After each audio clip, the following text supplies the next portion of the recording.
बिहार राजनीतिक दृष्टिकोण से ऐसा राज्य है जहाँ पे कि चुनाव यानी वोटिंग पड़ जाए उसके बाद भी बड़ा मुश्किल होता है कि नीतीश कुमार 20 साल से कायम है। कॉमन डिनोमिनेटर 4 बार 20 साल में नीतीश कुमार यहाँ से वहाँ और वहाँ से यहाँ आ चुके हैं। उनके खिलाफ तो एंटी इनकम्बेंसी है, कहीं भी बोलते हैं, लेकिन सवाल होता है, नेक्स्ट प्रश्न आता है कि फिर विकल्प क्या है। मान लिया जाए कि एंटी इनकम्बेंसी है तो विकल्प क्या है? तेजस्वी तो तेजस्वी से पहले एक और कड़ी है बिहार के अंदर, वो है बीजेपी खुद। बिहार की बात करें और जाति की बात ना करें ऐसा हो नहीं सकता। आरजेडी का वर्चस्व मौजूद है, लेकिन जो उनके साथ हिस्ट्री लगी हुई है, खासकर जंगल राज का एक टैग लगा हुआ है, फिरौती का टैग लगा हुआ है, जो वहाँ बिहार में काफ़ी व्याप्त थी उस समय। प्रशांत किशोर किसको डेंट कर रहा है? प्रशांत किशोर के संबंध में मुझे ऐसा लगता है कि इस बार शायद डेंट तो करेंगे कुछ सीटों के ऊपर, लेकिन जो सरकार बनाने वाली जो बात है वो अभी बहुत दूर की कौड़ी है। बट क्या आपको लगता है थोड़े ओवररेटेड है? लोग बोलते हैं इट टेक्स टाइम। आज भी बीजेपी का या एनडीए का जो वोटर है उसके अंदर एक ये चाहत है कि यार बीजेपी की एक बार तो सरकार आनी चाहिए। बीजेपी में नेता कौन है, चेहरा कौन है? सबको पता है, वहाँ से लेके यहाँ तक और सब तरफ की चेहरा तो केवल एक ही है, वो है नरेंद्र मोदी। तो ब्रांड मोदी भी बहुत ज़्यादा लास्ट 12-13 साल से उनका इस्तेमाल रीजनल में भी हो रहा है, नेशनल में भी हो रहा है। अब वो कहते हैं हमारा तो ट्रम्प कार्ड है और ट्रम्प कार्ड कभी फीका नहीं पड़ता। ट्रम्प की बात मत करिए, ट्रम्प कार्ड ही ट्रम्प की बात मत करिए इस समय टैरिफ लग जाएगा आप पे भी। यूएस के चुनाव, अमेरिका के अभी प्रेसिडेंट चुनाव जिसमें ट्रम्प जीते हैं, 25 एजेंसीज ने प्रिडिक्ट किया था, उसमें एक्सिस माई अमेरिका भी एक एजेंसी थी। तो 25 में से केवल 2 एजेंसी थी जिन्होंने ट्रम्प की विक्ट्री प्रिडिक्ट की थी। तो प्रदीप जी ऐसा क्या हुआ कि देश में आप मार खा गए और विदेश में आपने नंबर बना लिया? आप हर मैच तो नहीं जीत सकते। इस बार मुद्दे क्या हैं? एक तो मुद्दा SIR, आग लगी हुई है। SIR में उसके लिए तो मुद्दा बिल्कुल नहीं है जिसका नाम है सुनिश्चित हो गया। जिनका नाम कटा है उनके लिए तो बहुत बड़ा मुद्दा है। ये बिल्कुल चुनाव प्रक्रिया के लिए हेल्दी साइन नहीं है। पॉलिटिकल डिस्कोर्स हो गया, वोट चोर, गद्दी चोर और ये सब टाइप की जो भाषा है, जनता बिल्कुल इसको रिजेक्ट करती है। पर आपको खराब लगता है जब आपको बोलते हैं कि आप लोग एक पार्टी से अलाइंड है या दूसरी पार्टी से अलाइंड? तो इट्स नॉट लाइक दैट। तो मतलब अब कुल मिला के इसका क्या बोलें कि किसकी साइड भारी है, किसकी हल्की है? मैं बोलूँगा कि ये वाला जो इलेक्शन है बड़ा क्लोजली फाट होगा, बहुत मज़ा आएगा, जो कि हर चुनाव में सबको बहुत मज़ा आता है। और आप लोगों के लिए तकलीफ बढ़ सकती है? बहुत ज़्यादा बड़ी तकलीफ है, बहुत बड़ी तकलीफ है। मुसीबतें हमारी, जब इलेक्शन वन साइडेड होता है तो आसान होता है। हमको बहुत मज़ा आती है, सबको भी बहुत मज़ा आती है। इस बार सब लोग आखिरी समय तक तो कम से कम आप ये बोल रहे हैं टाइट कॉन्टेस्ट है? बिल्कुल टाइट कांटे की कॉन्टेस्ट, टक्कर। आज की डेट में तो टाइट है। सेफोलॉजिस्ट और एनालिस्ट जिसे बोलते हैं प्रदीप गुप्ता जी हैं, तो मैं उनसे सीधा सवाल पूछना चाहूँगा। आपने कुछ अभी वहाँ पे अपना सर्वे या आपने कुछ आंकलन किया है उस जगह?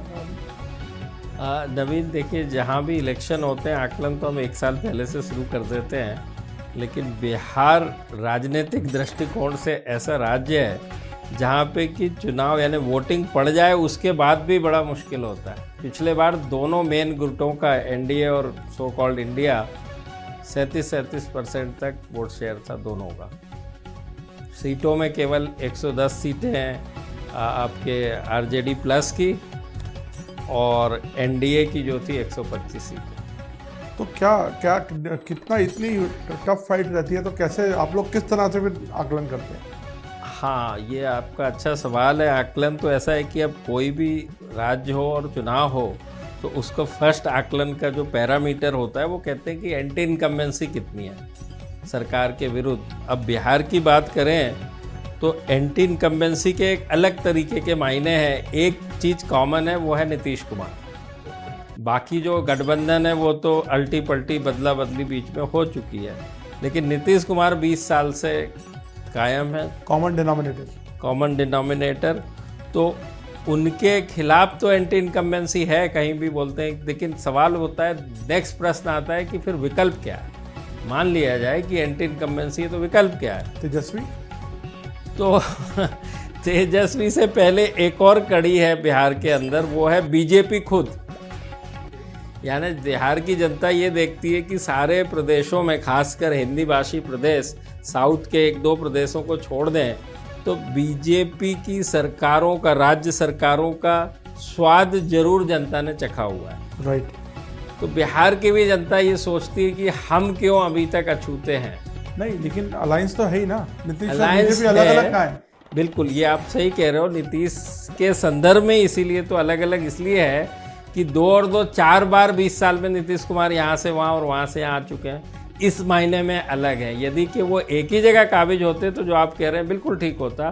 तो बिहार की जनता कई बार ये भी देखती है कि बीजेपी क्या एक विकल्प है, क्या जैसे आपने बताया तेजस्वी विकल्प है, या अब नई पार्टी और कैंडिडेट जो इमर्ज हो रहे हैं प्रशांत किशोर, क्या वो विकल्प है। तो इन सब का आकलन कर पाना आखिरी दिन तक मुझे लगता है हमारे लिए भी अच्छी खासी इस बार कसरत होनी है। थोड़ा तो डिकोड करिए हम लोगों के लिए। अच्छा अब आज आपका लंबे इंतजार के बाद इंटरव्यू मिल रहा है तो कुछ डिकोड तो करना चाहिए। तो देखिए, बिहार की बात करें और जाति की बात ना करें ऐसा हो नहीं सकता। उस दृष्टिकोण से निकट पिछले 20-30 साल की बात कर लें तो बिहार ही ऐसा राज्य है जहां जातिगत जनगणना हुई है इस जस्ट चुनाव के पहले। तो बिहार में बड़ा जो बोलते हैं कि MY समीकरण, मुसलमान यादव समीकरण, जो कि बड़ी संख्या में, जो कि करीब 31 से 32% दोनों को मिला दें तो 32% होता है, ऑलमोस्ट 1/3, बहुत बड़ा नंबर है। इसी के चलते आप कभी भी देखिए कि लालू प्रसाद यादव जी या RJD बाकी राज्यों में देखेंगे कि जो विपक्ष था 20 साल तक माने नीतीश कुमार हैं, तो अपना वर्चस्व धीरे धीरे खोने लगती है, खासकर जो क्षेत्रीय पार्टियां होती हैं। लेकिन बिहार की बात करें तो RJD ने वर्चस्व नहीं खोया। पिछले बार भी 80 सीटें लेके खुद की RJD की 80 सीटें थी, जो कि सबसे बड़ी थी। बीजेपी की 75 सीटें थी। तो RJD का वर्चस्व मौजूद है, लेकिन जो उनके साथ हिस्ट्री लगी हुई है, खासकर जंगल राज का एक टैग लगा हुआ है, फिरौती का टैग लगा हुआ है, जो वहाँ बिहार में काफ़ी व्याप्त थी उस समय।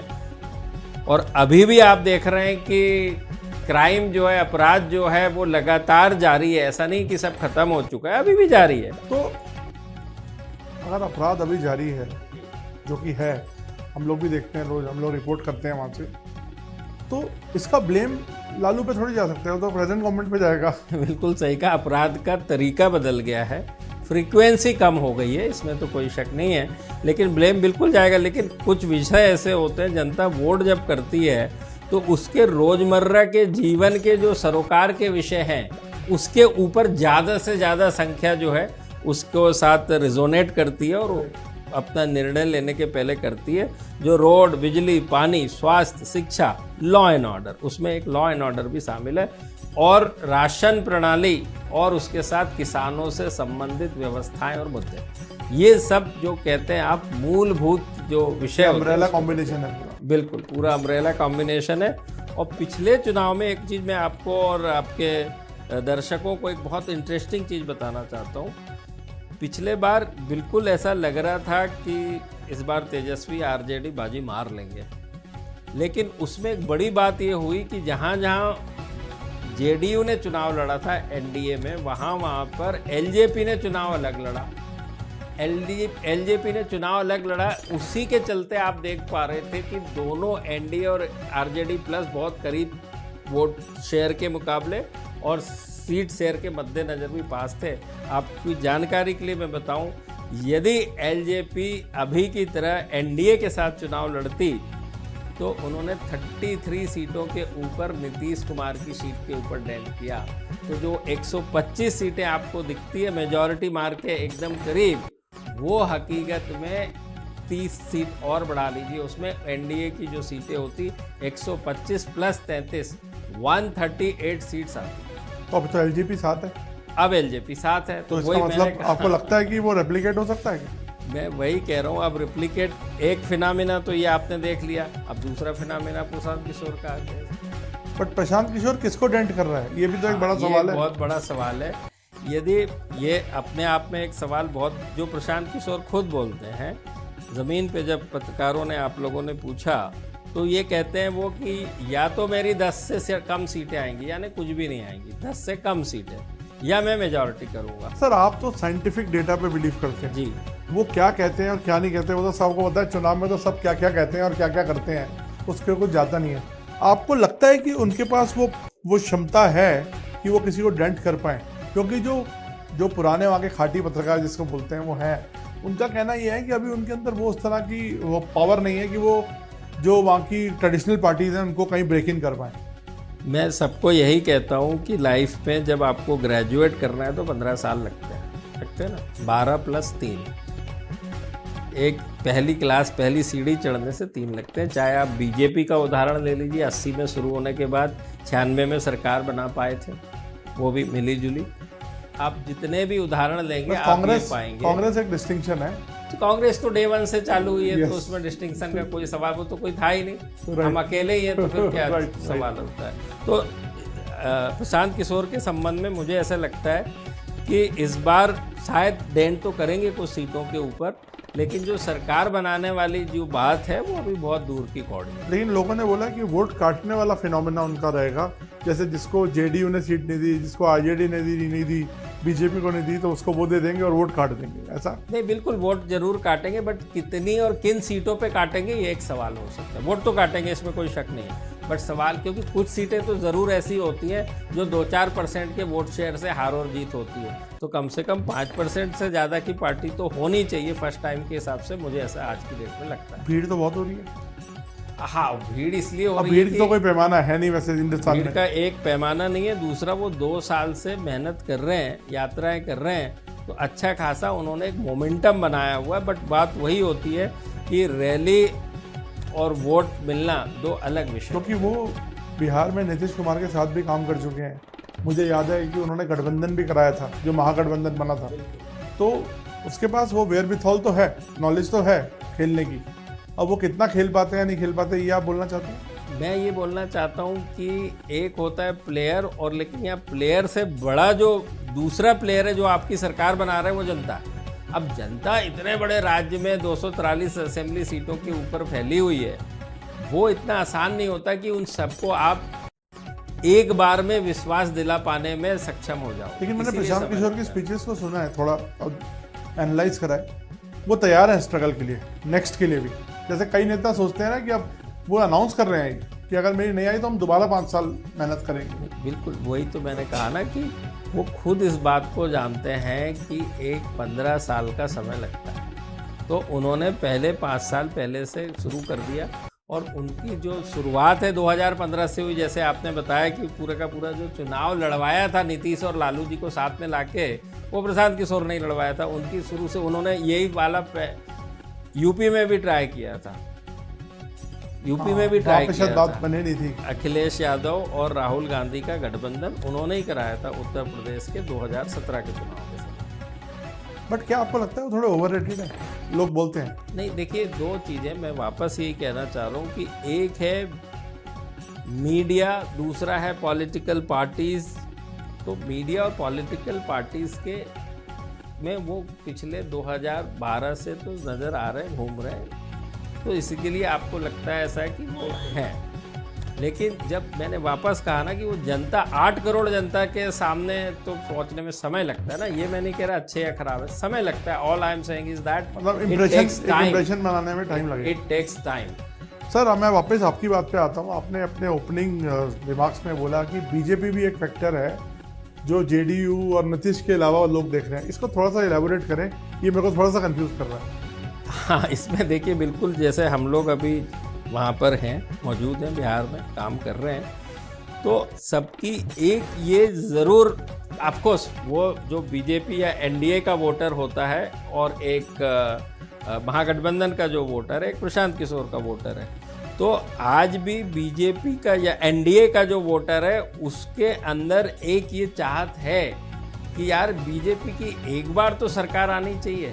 ऐसा कैसे हो सकता है कि हम नीतीश कुमार को मान लो 20 साल से देख रहे हैं, तो बीजेपी को हमको एक भी बार देखने का अवसर नहीं मिलेगा और हम सीधे किसी और को वोट कर देंगे जाके। ये बीजेपी और एनडीए वालों का ये बिल्कुल खुल के ओपनली ये वार्ता